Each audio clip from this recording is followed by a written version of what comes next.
solo dígame. No, mira para adelante. Para allá. Ah, gracias. Gracias.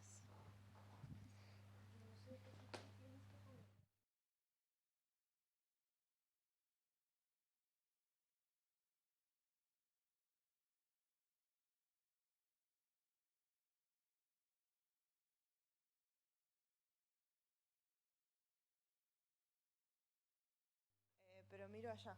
Sí. Ok, vuelvo. Bueno, acabamos de ver Moacir y yo, de Tomás Lipcott, con la dirección de sonido de Ana Mourinho. Tenemos al director desde... No, listo. Vamos a tener al director desde Neuquén. Y la película fue ganadora de la primera mención de sonido en el Bafisi. Espérate que lo teníamos acá, que me lo pasaste vos. Perfecto. En el Bafisi 2021. Y en breve estará entrando el director. Está ahí entre nosotros. Buenas. Hola Tomás, ¿cómo estás? Hola, Tomás. No entiendo. Estoy atrás, echando, ahí al atrás. Es como raro. Sí, ahí está. Bien. ¿Se escucha bien? Sí, se escucha bien, ¿no? Sí. Bueno, nada, decía que acabamos de ver tu peli, Moacir y yo, que fue ganadora de la primera mención de sonido, el premio de sonido, en el Bafisi del 2021, con Ana Mourinho, la directora de sonido. Y voy a leer, como para empezar, lo que fue la explicación o la justificación del jurado a la hora de entregar el premio, que tiene que ver como un poco la interpretación que hicieron sobre la banda sonora de la peli.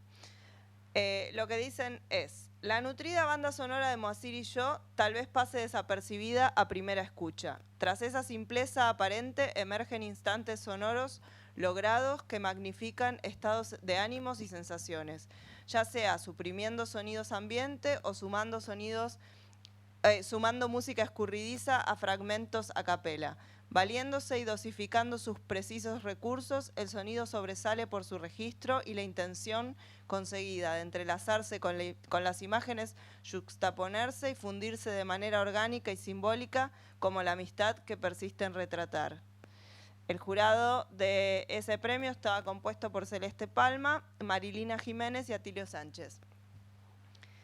Bueno, dicho esto, yo tomé algunas notas sobre el sonido y sobre la película en sí, que me pareció muy buena. Bueno, agrego eso, que me pareció muy interesante y muy buena, y que justamente me parece una película como muy íntima, que trata de retratar algo muy íntimo y la sensación de la pérdida de alguien querido. Y me resulta súper interesante cómo con la mezcla de distintos dispositivos y distintos materiales que fueron juntando, como se ve a través del tiempo, lograron justamente eso, un diseño sonoro o una postproducción integral que hace que la película funcione y se entienda todo y no haya nada extraño, que a veces ocurre con materiales más caseros. Y eso me pareció como súper interesante. Primero les quería preguntar cómo decidieron o cómo fue que terminaron trabajando juntos y juntes. Bueno, contesto yo. Yo había trabajado en una peli anterior de Tomás, El universo de Clarita, con Hernán Severino. Y esta peli en principio la iba a hacer Hernán, así que también le hago un agradecimiento a él. Que al final no pudo hacer esta peli, entonces bueno, la hice yo. Casi como, les diría que de casualidad entré yo en la peli. Pero bueno, igual a Tomás lo conozco hace muchos años, por haber sido alumno de la FUC. Y bueno, fue como que se dio, fluyó y así se dio. Así que no fue una decisión tan a conciencia, sino que se dio, me parece que fue como la casualidad. Medio como la relación de Moacir y Tomás, que se dio. Bueno, fue tan de, o sea, está bien, es cierto, pero no fue de descarte, porque para mí, yo soy muy, sobre todo con el sonido, además yo fui sonidista, empecé trabajando con el sonido, cuido mucho y Hernán era el sonidista de todas mis películas, entonces fue la primera vez que me falló, lo digo públicamente, y no es que iba a decir cualquiera que va a entrar, entonces como que lo conversé también y cuando me dijo Ana, es como buenísimo, me pareció bien, ya la conozco, la jugué en la sala, entonces también hubo una lección en eso, de que lo hablé con Hernán, no fue solamente que entró de descarte. Bueno, bien. No fue tan casualidad. No, bueno, pero no fue una decisión de una y también por eso lo quería también nombrar a Hernán. Sí. Que... Sí, vi que había varias personas que habían trabajado en el sonido directo. Uh-huh. Supongo que es una película, bueno, tiene como material de archivo, entiendo que tiene material también de otras películas, entonces es una película como con una en un momento aparece Fer Rivero también, sí. Es como hay una amplitud de momentos de registro, ¿no? Sí, hay de todo, pero como volviendo a esta cuestión de cuidar el sonido, y que es cierto lo que vos decís, que se nota que está bien trabajado, que es homogéneo, que se entiende todo, también porque las fuentes son todas buenas, o sea, porque no hay cosas, o creo que muy pocas, no hay cosas con celulares o sin formatero, porque son todos descartes o cosas utilizadas en rodajes de la otra película.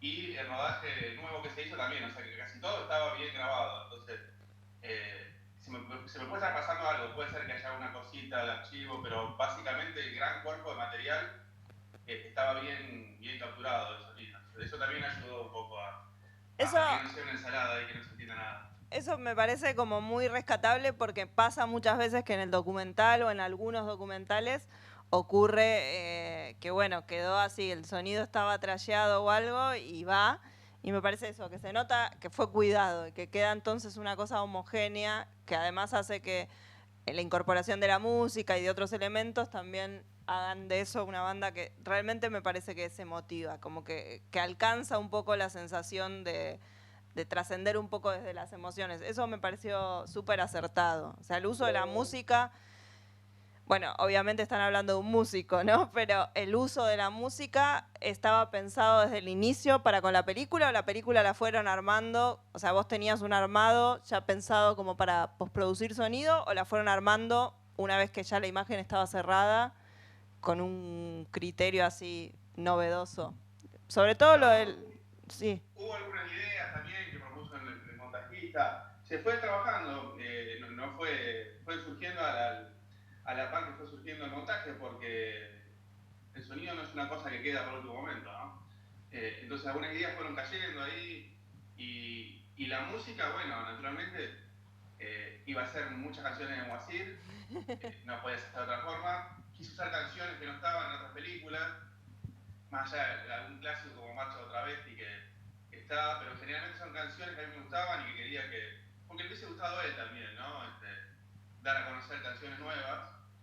Y después trabajó un músico que es un capo, que yo laburo con él, laburó en los últimos 3 documentales, Pablo Urristi, que hizo algunas partes, hizo la parte del mar, que es muy emotiva, de la ceniza, los títulos finales también, que es una samba así percusiva, y algún que otro música de transición, todo lo que no es de Moacir lo hizo él, es esa combinación.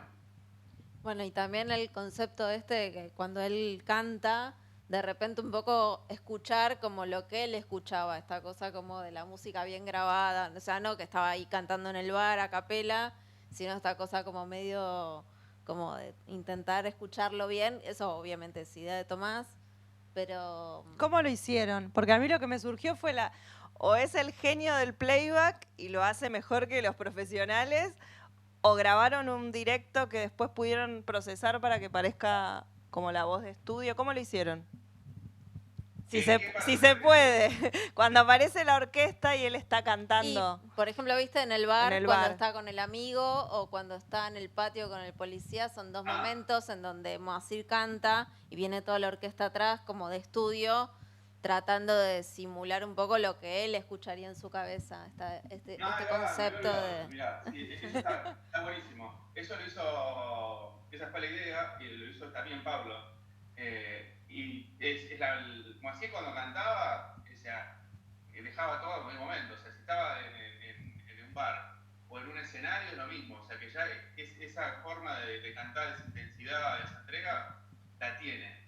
Y después la toma ahí del directo, o sea, que tenías el boom y inalámbrico mezclado, y la post también, y ahí se le está bastante toqueteado con un buen reverb y darle una cuestión ahí de facilidad. Pero sí, un poco la idea era esa y creo que quedó bastante logrado, ¿no? No, quedó buenísimo. O sea, genera como esa ambigüedad y sí, claramente es como que está muy bien tratada la voz y funciona. Porque si no estuviera así de tratada, como que quedaría medio híbrido. Sí, yo en un momento dudé, me parecía que era demasiado, No. pero Tomás la bancó y así quedó. No es demasiado, me parece. Cambia de peluca cada 2 cuadros, no es demasiado, está bien. Claro, también con eso lo que da de todo como así, como personaje y todo, que se puede jugar mucho, ¿no? Porque es lo que él hacía y entonces también son ideas qué sé yo, que en otro contexto, con otro tipo de personajes quizás no encajan. Pero yo siempre como que tuve un Moacir imaginario ahí diciendo esto le va a gustar.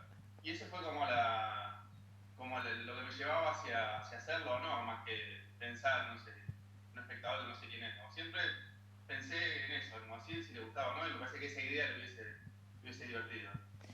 Y los materiales, o sea, ¿cuánto tiempo le llevó a hacer la postproducción de la peli? Y un montón de toda la pandemia, la primera parte, que por suerte, ¿no? Porque justo apareció la pandemia y teníamos este proyecto aprobado y como gran parte del cuerpo de la película es de archivo con el montajista, empezamos a laburar online. Todo era nuevo, ¿no? Jamás habíamos laburado online.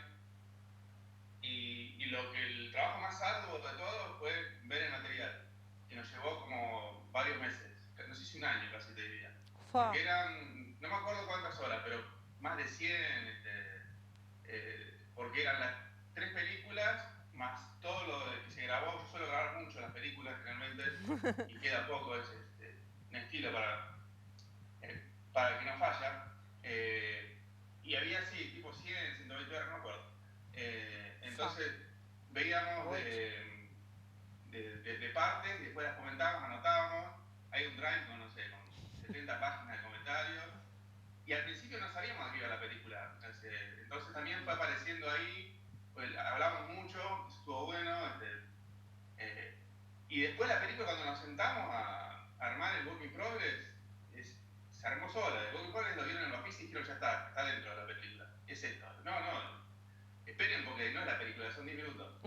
Y son los 10 minutos iguales que quedaron en la película. O sea que se pensó mucho y cuando se pasó al armado fluyó, ¿no? Me parece que ese fue el proceso. Nos ayudó mucho todo ahí la pandemia, que no sirve para nada, para nosotros sí, realmente hizo daño por todos lados.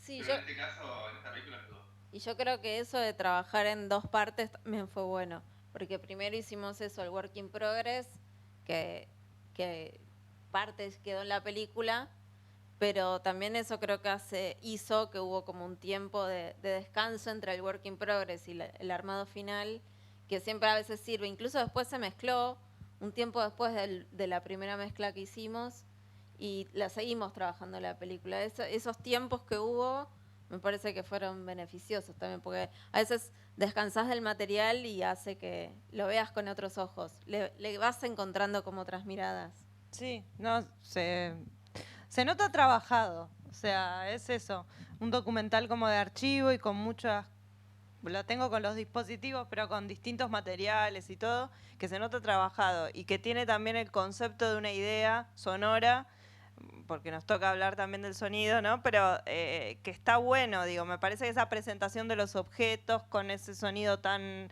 inmersivo y bajo y crea un clima, golpea desde un lado emocional directamente, funciona como efecto, representa el personaje, funciona.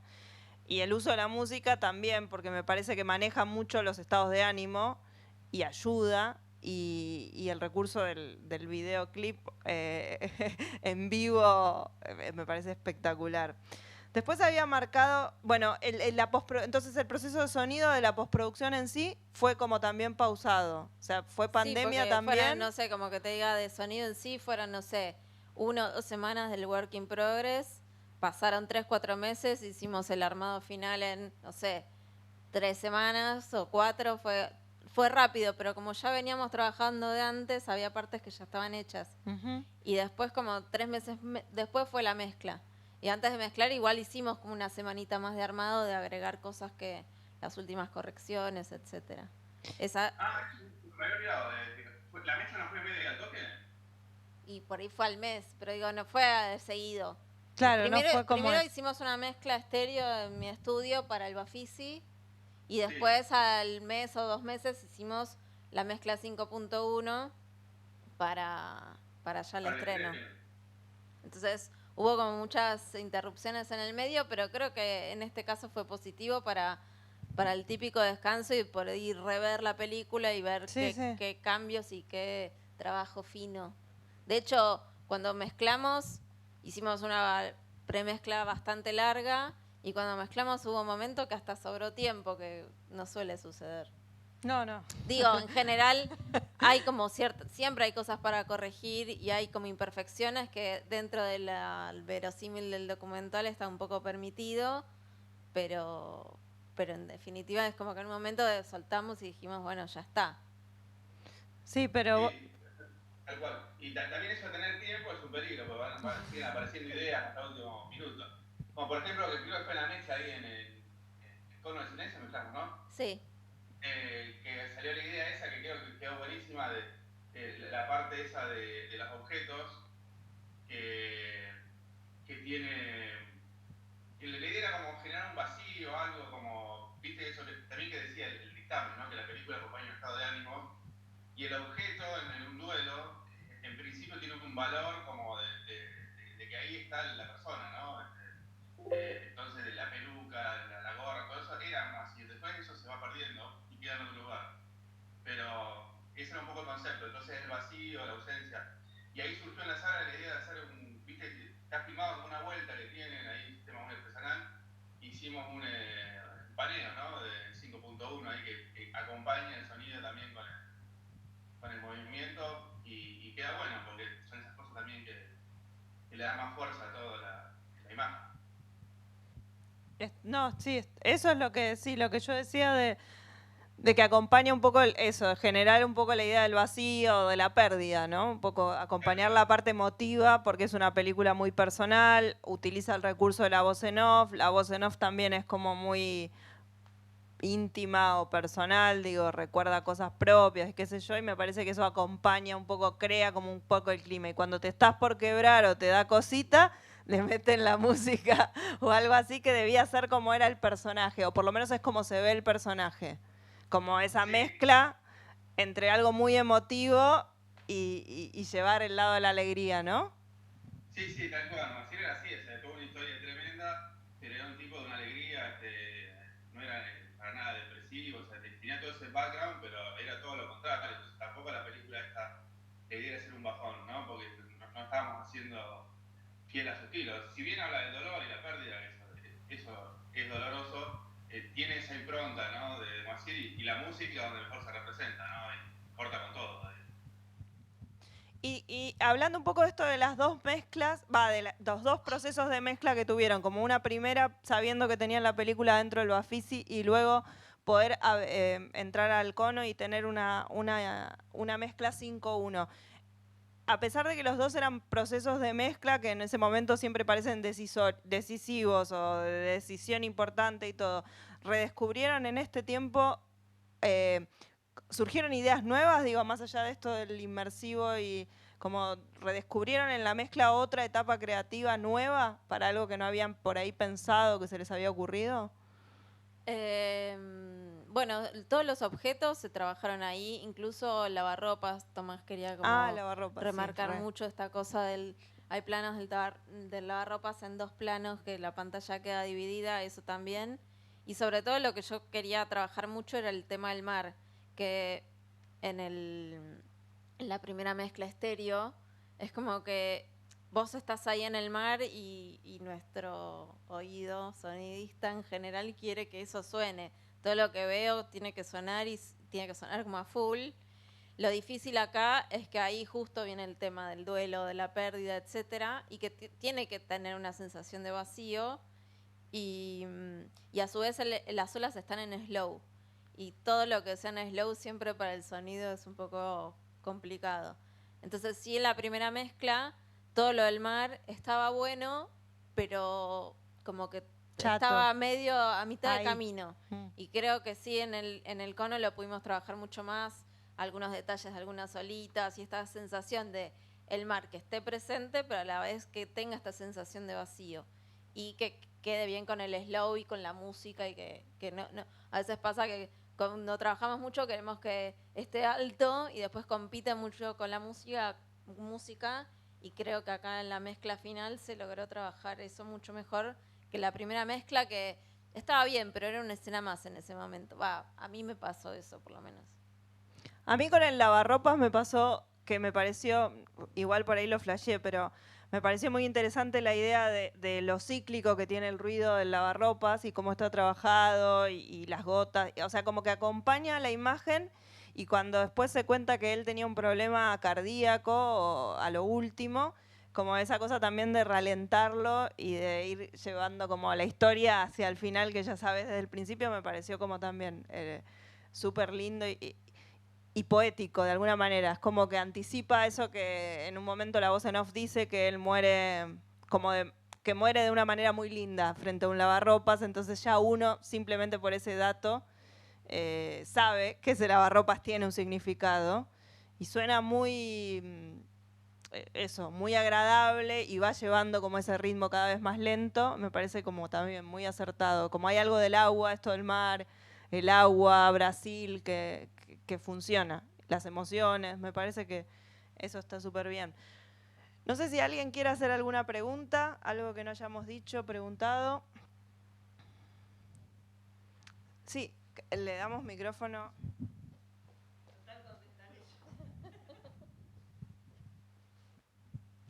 Quería preguntar un poco sobre la voz en off, porque también es un elemento y quizás también hacer como una transición a preguntar sobre cómo es el trabajo de dirección de sonido, ¿no? Digamos, estás trabajando con distintos elementos, distintas personas, hay un músico que se hace grabación de Foley. Entonces, un poco, ¿estuviste ahí para la grabación de la voz en off? ¿Cómo fue esa decisión? ¿Hubo sugerencias? Sí, eso. No, la voz en off la grabó Tomás solo. Y hubo varias cosas que yo quise regrabar porque sentía que o no tenían clima o esta cosa de o mala dicción o cosas de como tratar de prolijar mucho y Tomás defendía su... No, pará, yo me acuerdo que No, uno o dos los regrabaste, pero digamos que también es como que a veces es eso de nuestro lado tan perfeccionista que quiero que se entienda y que a veces va en contra, porque me parece que la película está bien así. Y Tomás se dirigió él solo, se grabó solo. Solo le pedí que regrabe, no sé, 5 cosas, regrabó 3, por ejemplo, no sé, o 2. No, pero está bueno eso que dice Ana, porque está bien, yo la adicción la cuidaba, no es mi fuerte, pero primero que es horrible escucharse uno mismo, todo eso, no me simpatizaba, no es que estaba infeliz. También por lo que estaba diciendo, el contenido, todavía estaba medio en carne viva de decir. Entonces le daba un poco más de bola al tono, ¿no? Que a la adicción. Y que bueno, eso, también lo testé mucho, porque no fue decisión solamente mía, también lo vi el montajista, creo que a Hernán le pasé, ¿qué te parece? Porque ahí sí está bueno escuchar otras opiniones, ¿no? Sí, incluso como eso justamente es muy difícil escucharse uno mismo, llegamos a la mezcla en algunas frases con 2 o 3 tomas y en la misma mezcla definimos. Dijimos, bueno, esta. Es cierto, eso me acuerdo.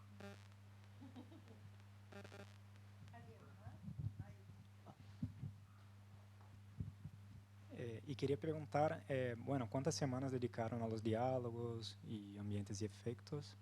Y también, ¿cuánto tiempo tuvieron de mezcla? y cómo lo abordaron ese tiempo, ¿no? Si, no sé, si la primera jornada lo vieron, si, no sé, antes lo asistieron y porque, no sé, comentaste que trabajaron un poco más, ¿no? Antes de llegar a la última mezcla. Sí. No me acuerdo exacto, pero en el Work in Progress habrán sido 1 o 2 semanas.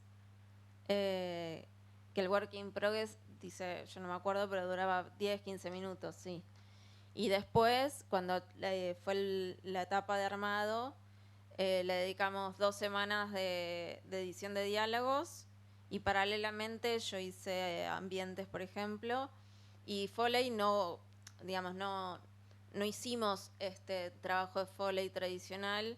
Sí hicimos algunas cositas porque estaba bueno remarcar, pero por ahí las hice yo sola en el estudio, como una cosa muy, muy poco tradicional. Por ejemplo, hay un plano donde la valija, abren una valija y Tomás grabó la voz en off, que no lo grabó en el momento, ese plano estaba mudo, y cuando grabé el Foley de eso de la forma tradicional no quedaba bien, porque se notaba como demasiado prolijo, demasiado bien hecho. Entonces al final lo que hice fue grabarlo directamente con el celular, viendo la imagen, pero no usando un micrófono normal, sino usando el micrófono del teléfono, del celular. Incluso como estaba seguía estando demasiado prolijo, lo que hice fue armar un ambiente de calle, le di play en la compu y yo grabé con el celular para que ya estuviera ese efecto del celular. Porque si no después, como tratar de hacerlo después es como un poco más difícil.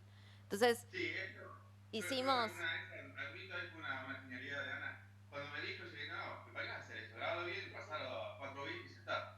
Y es cierto, no es lo mismo. La fuente, el micrófono, todo, y de un verosímil que está perfecto. Y bueno, y ahí, cuando hicimos Foley fue esas cosas muy puntuales y tratando de que ya tengan esa espacialidad. Entonces, habrán sido 2 semanas de diálogos y 2 semanas de ambientes y de Foley, pero no hubo un artista de Foley ni trabajado de manera tradicional, sino o con el celular o grabando una palmadita o no sé, una caminata en el cementerio, cosas muy puntuales, como para reforzar un poco nada más, pero sí teniendo en cuenta que el protagonista de la película es la voz en off y las canciones, no tanto el Foley ni que haya demasiado prolijidad. Es como olvidarnos de lo que hacemos tradicionalmente y bueno, buscar otras cosas. Fue como mucho eso, búsqueda. Entonces fueron... ¿Que trabajó en paralelo la limpieza de diálogo? Me parece, ¿no? Sí, paralelamente trabajaron Cecilia y Juan en los diálogos y yo fui trabajando otras cosas. Finalmente junté todo y hice una primera mezcla en estéreo en el estudio, porque había que llegar a Bafisi. Entonces habrá sido 3 semanas, más la semana anterior van 4 del Work in Progress, van 4 semanas. Y después cuando retomamos la mezcla en 5.1, estuvimos una semana más de armado para emprolijar y pulir cosas. Y habrán sido 5 jornadas de premezcla y 3 de mezcla final. Es difícil decir fechas porque fue muy entrecortado y ni yo me acuerdo. Pero sí fue... No, ahora recuerdo la secuencia, porque después yo les mostré el Work in Progress de 10 minutos, cuando yo estaba viendo la descripción, y me dijeron, ya está, queda adentro. Y dije, no, pero la película es la que me interesa, no Work in Progress. Y ahí no estaba ni filmada, faltaba filmar un montón. Sí, Entonces fue todo faltaban entrevistas, todo. una entrevista, faltaba casi todo. Entonces, como también ese Work in Progress se armó, como conté, ¿no? Con mucho trabajo de pensamiento, nos dio la confianza para salir ahí a filmar rápido y montar, porque ya medio que se iba como armando las piezas. Y es cierto, que llegamos con la mezcla estéreo, que fue a donde llegamos, y después paramos un poco, que te sirvió para pensar un poco mejor, y al mes, 2 meses, hicimos no sé si algún cambio de imagen, eso no me acuerdo, pero sí hicimos la parte de la mezcla final. No, me parece que no hubo ningún cambio de imagen. No, Es raro, eso siempre hay algún ajuste. no recuerdo tener que resincronizar por eso, pero tal vez sí. Hicimos un cambiecito acá, un plano, sacamos No, sí, si hubo un cambio, fue un cambio sencillo. Fue un cambio... Sí, puede ser. No, la película que se posteó el Bafisi ya estaba armada, sí, probablemente no haya habido nada sustancial. Retomando un poco la pregunta que él hizo, y en el proceso de mezcla, llegando con una película que ya tuvo como una mezcla estéreo, tuvo una premezcla, que muchas veces quizás no existe esa oportunidad de llegar a otro estudio como en una distancia así tan avanzada. Hicieron play y de ahí corrigieron, o sea, como empezaron desde ya una película armada o empezaron escena por escena. Antes de entrar a la mezcla hicimos una semana más de armado para pulir lo que había quedado ahí colgado. Después vino la premezcla y después las 3 jornadas de mezcla en los que obviamente ahí vas viendo escena por escena y surgió el tema de los objetos, que estaba trabajado pero no estaba trabajado el 5.1, el movimiento, lo del mar que te digo, lo del lavarropas, todo eso sí obviamente lo fuimos trabajando escena por escena. O sea, lo que pasa es que ya entramos a la premezcla con los diálogos terminados, entonces ya después en la mezcla hubo tiempo para jugar con estas cosas. Y bueno, nada, después lo vimos una vez, corregimos y ya. Te quería preguntar también cómo fue la grabación del sonido directo. Habían dicho que era parte de varias películas, pero qué equipos utilizaron, cómo fue eso, si pueden hablar un poco, qué problemas llegaron a tener. Tomás. ¿Cómo fue? No escuché de todo bien. ¿Cómo fue La grabación del sonido directo. El sonido directo. ¿Qué equipos? En realidad, el directo era solamente del material nuevo, ¿no? De las entrevistas que hicimos, que no sé, tampoco era mucho. Y después el resto era de material de archivo, pero que tenían un buen directo, porque usamos algunas partes que eso también tuvo, creo que alguna complejidad técnica de la película final, que yo siempre mezclé 5.1 toda, entonces creo que algunas partes ya tenían esa mezcla, puede ser, el fragmento de Mozilla 3, y te pasamos la sesión. Sí, en algunos había como una mezcla estéreo, en otras cosas había stems. Fue como eso, como dijo Mechi hace un rato, fue una mezcla de formatos y que venía de distintos lugares. Estaban las escenas nuevas, había escenas como de backstage de las películas anteriores, estaban las películas ya mezcladas, que había una que estaba solo en estéreo y el resto estaban en los stems. Había de todo un poco. Pero sí, cómo grabaron los directos, qué equipos usaron, la verdad es que no sé. Tomás. Sí, desde la Fortaleza, en la primera, íbamos con la 302, a la cámara Z1, es la primera cámara de video, que era HDB, ni siquiera era DB, y después se terminó en 35, esa película se pasó a 35, o sea, una cosa de la antigüedad. Y después, no sé, las cosas que yo fui teniendo, siempre tuve equipos, una Tascam, y ahora último una Sound Device, y siempre el 416, 16 Kaiser, con buenas cápsulas, siempre por ahí. Sí, la voz en off la hago con el 416, o sea, no es que vino al estudio a grabar, sino que, no sé, Tomás, vos lo grabaste en tu casa o en tu productora, ¿no? La voz en off. Completamente ruidosa, pero me metí en un rincón ahí perdido y lo grabé, no sé si te lo dije, pero me mataron con una Zoom. Ni te enterás. No lo hagan en sus casas. Yo tenía una pregunta más técnica, que es en qué momento, o sea, si trabajaron desde el principio el armado en actos o tenían en una misma sesión toda la peli. No, la peli entera. La peli entera, ok, o sea, llegaron al momento de mezcla también con la peli entera, entonces... Sí, incluso aprovechamos este trabajo del Work in Progress, entonces como que la idea era aprovechar lo que ya habíamos trabajado, entonces también esa era la ventaja de trabajar con la peli entera. O sea que... Yo me peleaba con un cliente, no con ella, porque el tema de los actos era más que nada por los rollos de 35. Después algunos se quejaban porque la máquina no aguantaba los archivos y no sé qué. Pero si tenés una máquina más o menos buena y le pones un MP4, funciona, porque en el tema del acto también tenés que hacer algo medio raro ahí para que te pegue uno con otro y no sé, cosas raras ahí que corta, donde cortás el ambiente, no sé, para mí no hace falta usar los actos. Se usa por una cuestión de tradición de cuando se hace el sonido fílmico, me parece, ¿no? O de organización, pero si tenés todo en uno y la máquina no se cuelga y está bien, no veo por qué cortar. Claro, preguntaba por eso, porque a veces es como que siempre es como una exigencia de dirección, que es como que como que te corta estar mezclando por actos. A veces cuando llegas a una mezcla, mezclas acto y después hay que cerrar, abrir el otro acto, etcétera. Entonces como que te corta como el ímpetu, digamos. Sí, yo es lo que decía, no sé qué es lo que se sugiere o lo que enseñan ahí que conviene, pero para mí es una forma ahí que quedó antigua. ¿Para qué lo va a cortar si es una película? A mí me parece que depende mucho de la película. Yo, en algunos casos me parece que está bueno trabajar por actos. Por ejemplo, cuando la película no está terminada y la van a seguir editando, cada vez que tenés que resincronizar, si cambian la imagen de un solo acto, resincronizás un solo acto. Me parece que eso agiliza un montón. La mezcla sí, la mezcla para mí sí tiene que ser con el show continuo. Pero el armado para mí es práctico que sea por actos, pero bueno, esta es una peli que no ameritaba tampoco hacerla en actos. Me parece que estaba bien hacerla entera. Para mí. Sí, ese razonamiento está bien. Si hay cambios, ahí sí te complica todo. Pero después, si no lo hay, me parece. Pero bueno, son cuestiones menores. ¿Le sorprendió la mención? A mí sí. La verdad que sí. Porque en el momento vas trabajando y no...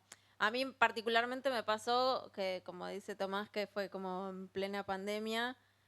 A mí, él ya venía trabajando hace un montón. A mí me tocó recién como al final del 2020, creo.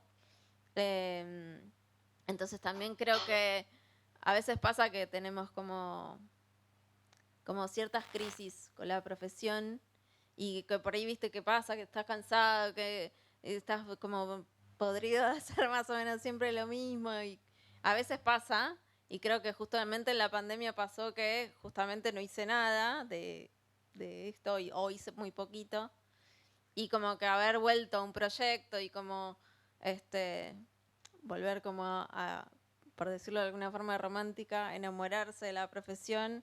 Creo que estuvo bueno ese impasse y no es que fuimos como trabajando pensando, esto está buenísimo, sino justamente, por lo menos de mi lado hablo que trabajé conectando con el proyecto, no es que trabajé pensando en hacer como un gran sonido o queriendo, yo no quise, no me sale la palabra, no quise como que fuera como un gran sonido. La meta no fue esa, sino la meta fue directamente eso. Tomás es testigo que me vio llorar un par de veces, como que me conecté mucho con el proyecto y creo que ahí está como por eso la sorpresa también, porque en ningún momento fue el fin hacer un gran sonido, sino que el fin era, bueno, que acompañe justamente a la historia o la emotividad de lo que por lo menos a mí me provocó. Bueno, pero eso un gran sonido no significa que sea hi-fi. Que tenga gran sonido que son las ideas que están atrás y lo sucio también está dentro de las escuchas. Por eso me parece que es un gran sonido. Es otro concepto. Sí, lo que digo es que no era la finalidad. No, seguro. Tal cual. Como que en el momento no es que estábamos pensando, acá va a explotar el cine, sino que justamente creo que era todo lo contrario, como conectar con cada escena que pasaba y priorizar, porque a veces pasa que queremos como llenar toda la escena o llenar un montón de información y acá era priorizar. Por eso es que no es que hicimos Foley en todas las películas, sino que, bueno, en algunas partes. Entonces era como ir priorizando determinadas situaciones en determinadas escenas. Bueno, yo creo que eso se nota. Básicamente me parece que eso es lo que trasciende del armado de la peli, digo, que acompaña esa emotividad y que la mención está más que bien dada. Si encima fue hecho desde ese corazón, o sea, como desde acompañar la película. Bueno, si no quedan más preguntas, bueno, le agradecemos antes todo a Tomás que se conectó de lejos, le agradecemos a Ana y la felicitamos, los felicitamos por la peli y bueno, muchas gracias por haber venido y los esperamos en la próxima proyección que va a ser el miércoles que viene. El miércoles 16 de noviembre a las 18 o a las 19. A las 18 las motitos. Gracias. Gracias. Chau, Tomás.